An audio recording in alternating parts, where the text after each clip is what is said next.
Good evening, campers, and welcome back to Elite Dangerous. Happy 10-year anniversary to Elite Dangerous today. That is what we are celebrating. And I have been clapping Thargoids all weekend, and I'm tired of that. And so I figured that to celebrate the 10th anniversary, I'm going to go back and do something that I really enjoy in the game, and I haven't done in a little while because of the invasion of Sol and everything. We're going to do some ground conflict zones. These are not too far from Sol, and I think a lot of this is tied to kind of the restoration of the powers in the local area pending, post-invasion. So at the time that I'm recording this, Cosijo is still under attack, hasn't been destroyed yet, but it is the 10th anniversary of Elite today, so who knows, we may get a 10th anniversary surprise. That would be kind of nice. Something a little different. I'm on camera today for this ground conflict zone because I'm not just going to be doing the conflict zone as I'm going through. So let's talk real quick what we're going to do. We're going to do 2 conflict zones. The first one I'm going to do what I call old school, my old school way of doing it with the plasma sniper rifle. And so strictly plasma rifles for this first go around. So you can see there we've got the Executioner and the Oppressor ready to go. We are fighting at Kumbasa Industrial Enterprise. And the second one is going to be more of my new style with my TK Aphelion and my my rifle, my pulse rifle. So I'm not just going to be doing the ground conflict zones. I'm going to be talking a little bit about some of my favorite moments from Elite throughout the last, time that I played. I did not start playing Elite 10 years ago. I had no idea that Elite Dangerous existed 10 years ago. I was heavily involved in a lot of other things. Here we go for our first ground conflict zone of the video. I didn't know Elite existed 10 years ago, so I was late to the game.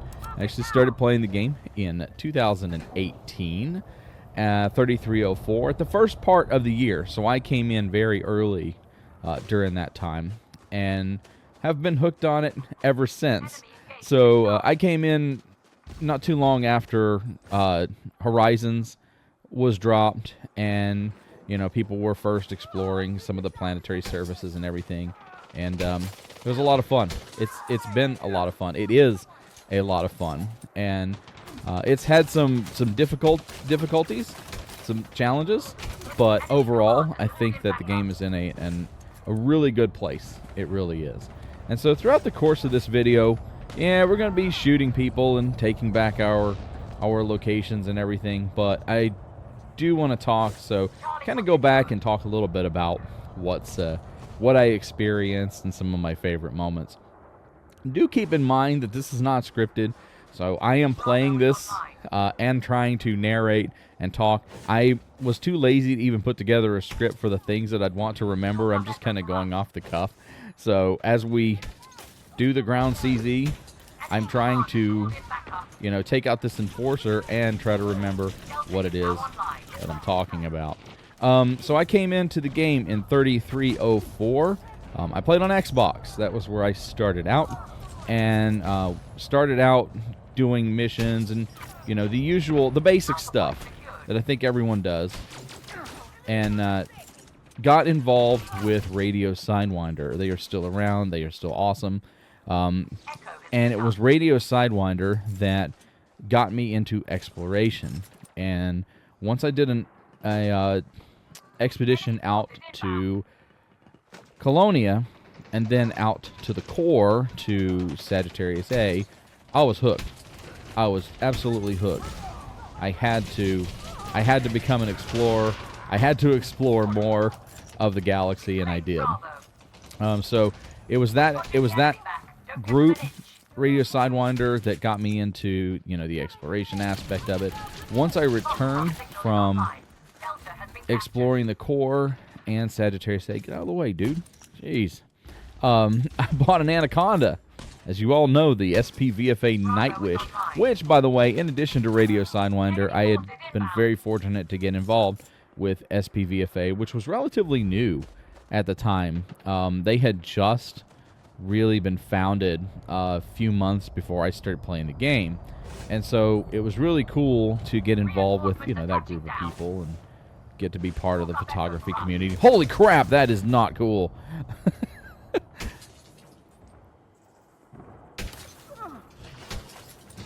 Why is it constantly fighting enforcers? Got it. All right. So I got involved with them. Got to be a part of that community, which they're still around, and we are still around, and we are still awesome. Oh crap! And I'm dying here.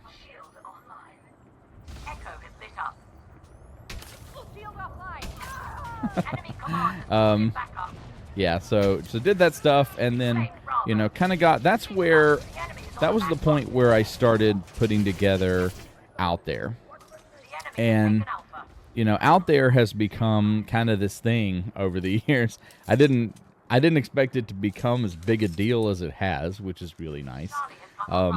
So Out There came around. I think I did my first trailer for Out There around the end of 3304, and largely because I had this growing collection of footage from across the galaxy, and I didn't know what to do with it. I had footage of geysers and all this other stuff, and I just no idea what to do with this stuff. So I decided that maybe I could put it together in a show format, and it was Ghost Giraffe. They had a series they used to do called Galactic Tourism, and I remember sitting and watching that forever. Like, I would just binge some of their stuff for Galactic Tourism. And it was Ghost Giraffe that kind of inspired me to start, putting my stuff together at the time. So I put together a couple of minutes of video, and I think it got like 5 views. Now that first episode of Out There has several thousand, which is kind of cool. But it would get very little traction. But it was really, it's a very niche activity in terms of exploration. Like, you just pictures and video of space. And there we go. But over the time, Out There has become kind of an enduring thing, which I'm really happy about. And so got to do Out There, got to kind of get involved with the exploration community.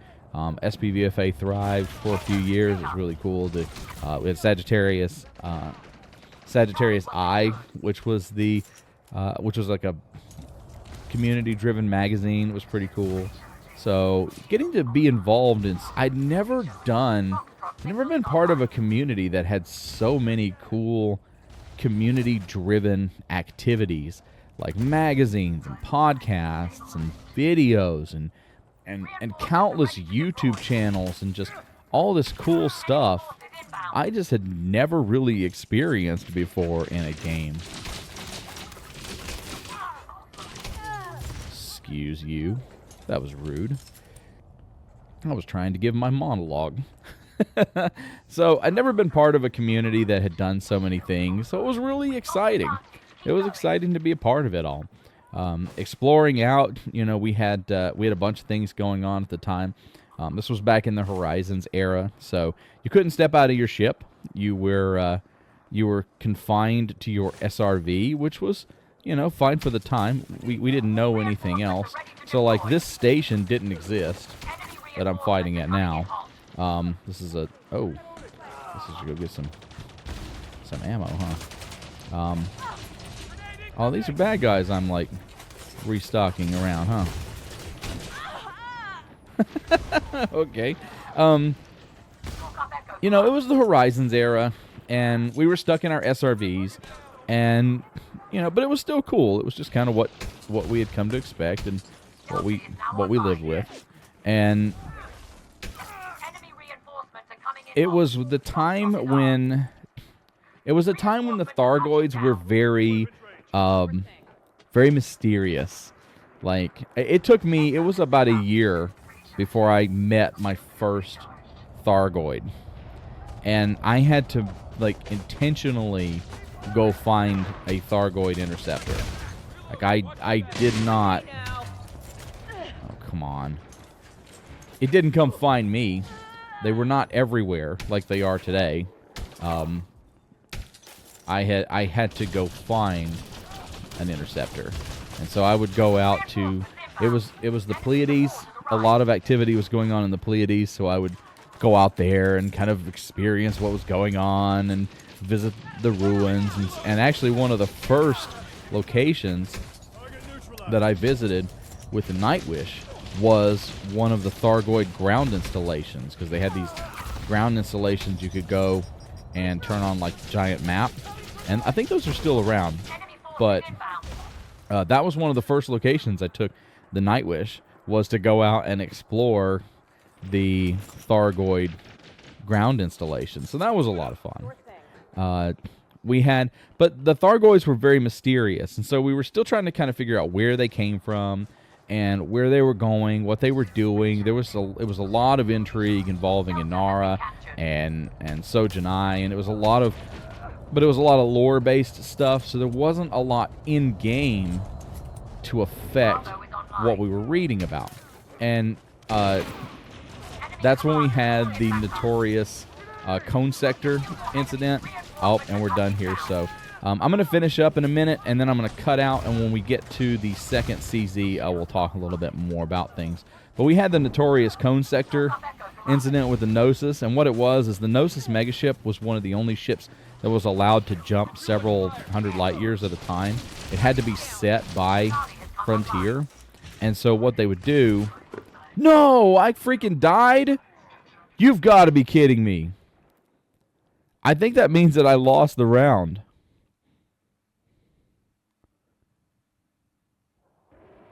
Okay, I guess not. As sometimes it'll let me lose the round. Wow. Okay. But the Nosis could only jump so far, and there was this elaborate plan by Cannon to try to jump the Nosis over some permit locked areas and jump it into the Cone Sector to try to find out where the Thargoids were coming from and explore this. Allegedly there's some unexplored space out there with some space stations and other things. And yeah, we all know how that went. It was a giant trolling event by Frontier, because once we all got on the Nosis and we were ready to go, they just killed us all. So the Thargoids descended upon the Nosis, and we had no chance. I managed to get away safely, but a lot of people did not survive that day, and it went down in infamy. Still in infamy, because we still talk about it today. It was a big deal, though. We were planning, like, there were jokes and memes out there about people that go to the Cone Sector and get stuck there, like they would leave the Nosis and it would never get to come back. So, it was little things like that. It was kind of fun. But that was Elite Dangerous, in those Horizon days. And it was a lot of fun. It really was. All right, we won this one. Nice. Even though I died. Oh, 8 million's not too bad. All right, cool.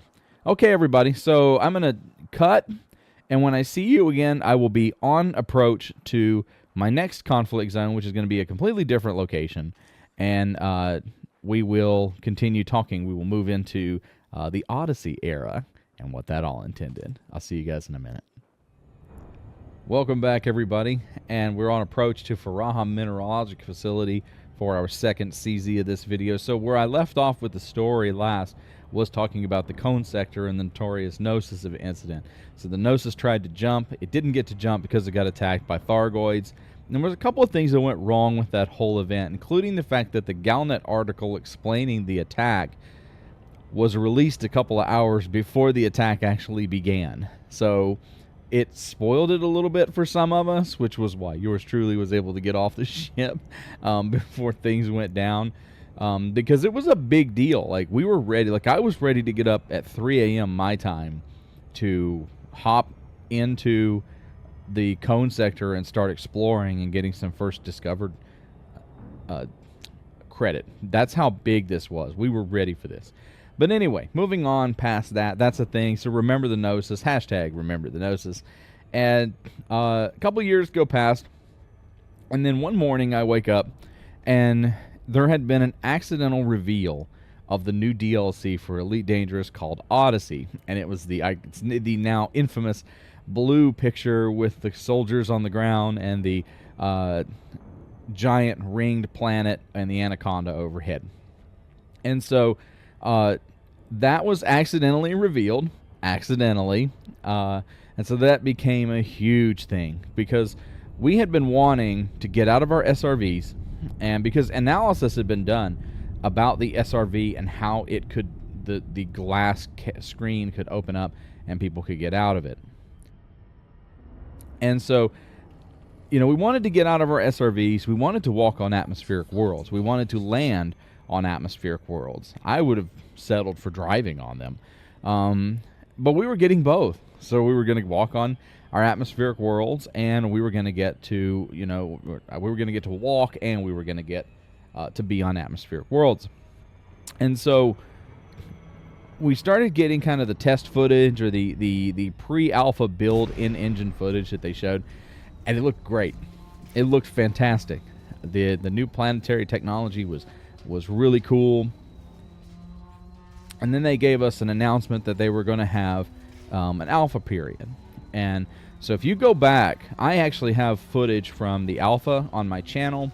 I have Odyssey first gameplay experience, which is terrible compared to now. It's awful. And I mean my gameplay skill. I'm not talking about the engine because this was an alpha status. But I died like 2 seconds after hitting the ground because I shot this guy and he just obliterated me. But we got an alpha. Oh, by the way, there's an episode of Out There shot in the alpha as well. So we got the alpha and we're playing around with it, and it's kind of neat. Like, and the atmospheric worlds, they're all white because they hadn't added a lot of the effects to them. There was some really interesting new style plant life that they had added, and so it was kind of cool. I'm like, all right, this is neat. It needed a lot of work. The graphics, the ground effects, and everything were very, very rudimentary. They just it was obvious that it needed to stay in the oven a little bit longer. And so I was like, okay, this is kind of cool. It's a good start. And I remember the alpha ended, and I think like a couple of days later, they announced that the game was getting released like 3 weeks later. And I think all of us had a collective like, wait, what? How are you going to fix all of the stuff that we identified in an alpha release in that amount of time? And there was Odyssey. I mean, Odyssey hit the ground with a thud. It just broke everything because, we'd had this alpha release with it was really, that was the release candidate. It wasn't an alpha. This is what they had considered as the release candidate, and they were letting us test it. And it was just jaw-droppingly bad.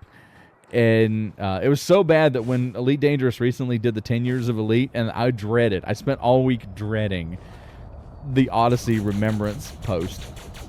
Because, and here's the thing, it was frustrating because of the level of love and hope that we had for this game.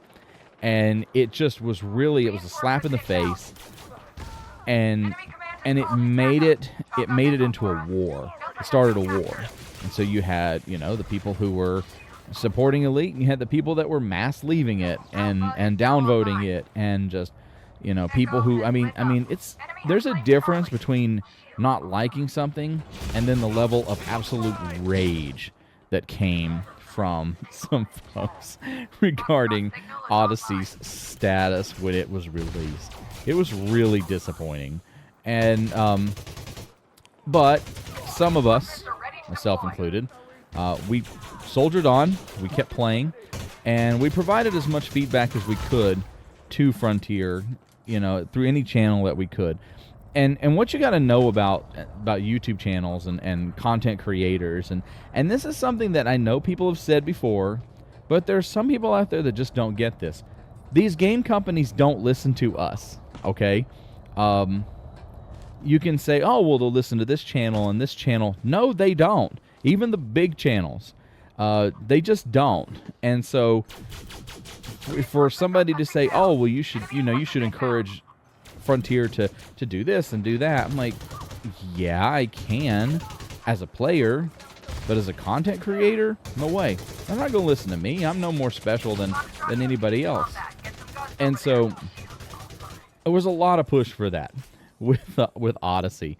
And it was so bad that was the point where we had the big divergence, where you had console support drop, which was painful at the time, but I'm glad they did. I'm glad they dropped it, both for a number of reasons, but most of all, it's allowed the game to grow so much by focusing on single platform and not having to worry about, Microsoft certifications and Sony certifications for their platforms.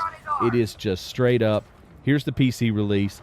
Can you imagine trying to do the Thargoid Titans with a console, with having to keep up with 3 different ecosystems? It's just not. It's not feasible. And so, yes, it was really hard. That was the point where I shifted from Xbox to PC. That whole season, like the first part of that season, I think it was 2021. The first part of that season of Out There was shot on Xbox, and you can tell the stark difference when I started filming with Odyssey. And one of the things that really bothered... So I enjoyed Odyssey. I like getting out of my ship. I like being able to walk on foot. It makes it more of a true MMO. But what I didn't like was the alpha utilized the old Horizons planetary tech. So the ground in the alpha was actually Horizons there were Horizons planets with Odyssey atmospheres. Well, when we got the full release of Odyssey, we got the Odyssey planetary tech, which greatly reduced the height of some of the mountain ranges. And so, at least initially, it became very difficult to find impressive geological features on the planets when it comes to the Odyssey locations. So that happened, and that was hard, man. God, it was so hard to deal with, because trying to be a content creator and my YouTube channel, I really had not done much with my YouTube channel aside from Out There until Odyssey dropped. And at that point, I started recording more, started doing other things, and so it was just constant hate for even trying to play Elite Dangerous because of the alleged betrayals and all this other nonsense. But we eventually they started putting fixes out there, and we started seeing some major changes and some major upgrades.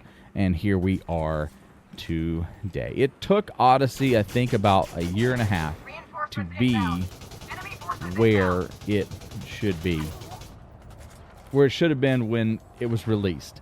So there was a point where we logged in and the lighting was nice, the performance was good, and it's like, oh, this is where it should have been. So it's really, really, it's a tragic moment in our game's history. But on the flip side, Frontier poured a lot of resources into fixing what was wrong with Odyssey.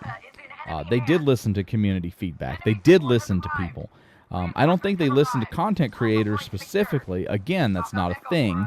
But they listened to the players and kind of worked with what we were telling them. And for the most part, Odyssey's in great shape. These ground conflict zones are something that I, in the last couple of years, have really gotten into. And I said in my guide, when I made a guide for these things, that it's unfortunate because these are fun, and these could have been some great community competitive items, but they were forgotten or ignored because they were part of the whole, nobody wanted to play Odyssey. Nobody wanted to advocate for playing Odyssey. Oh, you seriously? Sharpshooter. So am I. Yeah, but it's so we got Odyssey, and after that, once Odyssey was stable, then we started getting the narrative stuff that we're getting now. We started getting Salvation, Caleb Wycherley, and we started getting the Titans and the new Thargoid variants, and they started adding new missions and stuff. So we've seen a resurgence in the last few years over some of the things that we've had. So is it perfect? Absolutely not. There's some things that I would like to continue to see fixed. The shadows and lighting in the game can be really difficult at times to deal with, especially for content creators. Somebody who's trying to film a cinematic and the entire mountain goes dark for whatever reason. That can be a little bit frustrating, but I'm convinced that in time that will be handled. But those are minor little gripes, to be honest. But in that time, right before Odyssey released, Commander Reenie from the Burr Pit reached out to me, and she was part of SPVFA at the time, and she kind of pulled me into the Burr Pit, and so that is where I have lived for the last few years, is as a tolerated member of the Burr Pit, participating in their events and helping out and just really kind of being that. So if I had to claim my spots, I would say that I'm SPVFA and Burr Pit these days, and myself. So that's kind of where I live and where I do things. So I am SPVFA and I am with the Burr Pit. I have no intentions of starting my own faction or getting involved in anything else at this point. Over the coming years, now that we've got colonization coming, and I would like to see, I'd like to try to renew some of the work we've been doing with SPVFA and other stuff like that. I'd like to see a return to doing more creative things like that. But was that I thought that was a ship coming apart. But again, it just depends on time. It's on time and availability. There's so much going on, and which is nice to say. It's nice to see that there's so much going on in Elite Dangerous these days. But we had Salvation, which I was there, got to experience all of that. It was a really tragic moment, but it was really well done. It was it's a nice way for the creators to continue the storyline. And so we had Salvation, who was going to destroy the Thargoids. We knew that was not going to work. I mean, anyone with a brain knew that the Thargoids weren't going away and that Salvation's weapon wasn't going to work. The problem was we didn't know how it wasn't going to work. We didn't know what was going to happen afterwards. And here we are. So the Thargoid Titans were what come after that. I think there was a moment at the end of the trailer, there was like a roar, and that was kind of the first signal that something big was coming. And so we had the Titans. We've gotten a few on-ground enemies to fight. The Revenants and the Banshees. The Revenants are a lot of fun. The Banshees, I got my first kill recently at Pesci's Point. Will go down in history as one of my favorite moments. But I mean, I like them, but they're still aerial vehicles. They're not true ground enemies. And I would love to fight Thargoids like I'm fighting these dudes right here. But I'm not. At this point, I'm not convinced that's on the table. I'm really not. With the amount of energy and effort going into colonization, I just don't think we're going to see on-foot Thargoids. If we do, that would be really nice, but it could be forever before something like that happens. I don't know. It's a wish that I have, and I'll continue to have, and continue to hope for, but I'm not too sure that we'll see that occur anytime soon. All right, so we've got the last ones here. So this is where we are. Kosiho is still in orbit around Earth and is being attacked at this moment. And, yeah, the war rages on. What will happen after the war is over? I will continue doing what I do. Out there will continue. As you know, the SPVFA Nightwish has been officially retired. So my Grand Anaconda starship that I have flown for years, both on Xbox and here on PC, is no longer being flown. It is stationed aboard the Eden's Gate fleet carrier. And there is more to come with the story of the Nightwish, but it won't be flown, but I do have an idea to where it's still going to play a role going forward. I think you guys will appreciate it. So, but there'll be more to come on that in the new year. Oh, that was a good shot. Nice. Oh, 2 sharpshooters out here. Last one, guys. Let's get them. Oh, I'm out of ammo. All right. Hey, everybody. It's been great kind of going through the, through the history of Elite and kind of what I've been doing and where I've been. It has been a pleasure over the last 10 years, or I'd say last 10 years, to play a 10-year-old game over the last 7 years has been an absolute pleasure. And I'm looking forward to many more, not going anywhere. Got a lot of cool stuff that we're kind of working on, hoping to do some new content in the game, possibly link up with some old folks and do some stuff. But happy 10-year anniversary to Elite. Happy 10-year birthday, and I hope that this is just the first of many more anniversaries going forward. Hey, everybody. Thanks for hanging out with me today. I'm Commander Exorcist. Take care, fly safe, and I will see you out there. Good night, everybody.